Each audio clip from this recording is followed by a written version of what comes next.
केंद्रीय बजट को लेकर सभी वर्गों की काफी उम्मीदें हैं। डीडवाना कुचामन जिले के व्यापारियों का कहना है कि इनकम टैक्स के स्लैब में सुधार करने के साथ ही जीएसटी का सरलीकरण किया जाए। वहीं युवाओं की उम्मीद है कि उन्हें रोजगार के बेहतर अवसर प्रदान किए जाएं। आने वाले बजट से व्यापारी वर्ग को काफ़ी अपेक्षा है। मेनली अगर जीएसटी की दरों में कुछ सुधार हुए तो इससे बिलिंग भी ज़्यादा होगी, इससे सरकार को भी अधिक कर मिलेगा। साथ ही इनकम टैक्स की स्लैब है उसमें भी अगर है ना उसकी बढ़ोतरी हुए, काफ़ी दिनों से यही चल रही है, तो इससे टैक्स पेयर भी काफ़ी बढ़ेंगे। इससे सरकार को टैक्स का भी काफ़ी फ़ायदा मिलेगा।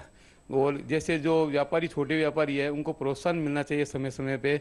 जो टैक्स ज़्यादा देते हैं उनको सम्मान होना चाहिए उनका, ताकि दूसरे व्यापारी भी प्रेरित हुए। जीएसटी का सरलीकरण करें, व्यापारी को सुविधा हो और कोई भी किसी भी प्रकार की जीएसटी में त्रुटि रह जाती है व्यापारी को सबमिट करने में, उसमें व्यापारी को इतना मौका दिया जाए कि उसको वो वापस सही तरीके से वापस जीएसटी सुधार कर सके।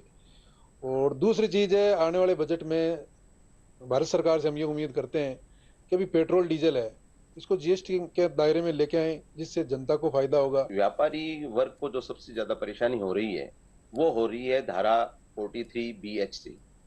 जो पेमेंट की कंडीशंस की जो ये धारा है उसका व्यापारी लोग विरोध भी कर रहे हैं।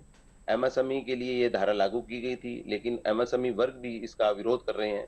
तो सरकार को चाहिए कि इस धारा को थोड़ा सरलीकरण करे ताकि सभी व्यापारी वर्ग को इससे जो परेशानी हो रही है उसका निवारण किया जा सके। आयकर के स्लैब लगभग एक सामान्य जन के लिए 10 लाख रुपए तक की छूट बढ़ाकर 10 लाख रुपए तक की छूट कर दी जाए।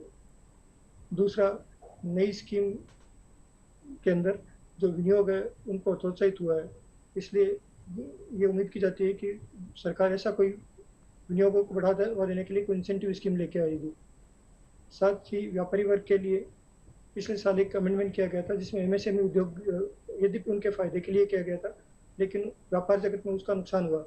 तो ये उम्मीद करते हैं कि जो अमेंडमेंट किया गया था जिससे कि एमएसएमई को भुगतान नहीं करते हैं, उससे वो पैसा व्यापारियों की आय मान लिया जाता है, उसमें बदलाव अपेक्षित है।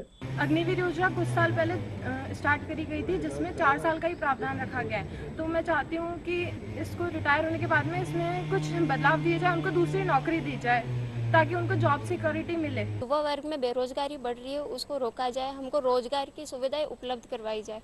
जो बजट आएगा उसमें हर क्षेत्र में रोजगार की उपलब्धता करवाई जाए, जिससे जो युवा बेरोजगारी और के कारण अपराधों की तरफ बढ़ रहे हैं, जिससे वो अपराधों की तरफ अग्रसर ना हो और वो अपने रोजगार और सब में लीन रहे और लगे हुए रहे, जिसके कारण उनको सबको रोजगार उपलब्ध करवाना चाहिए।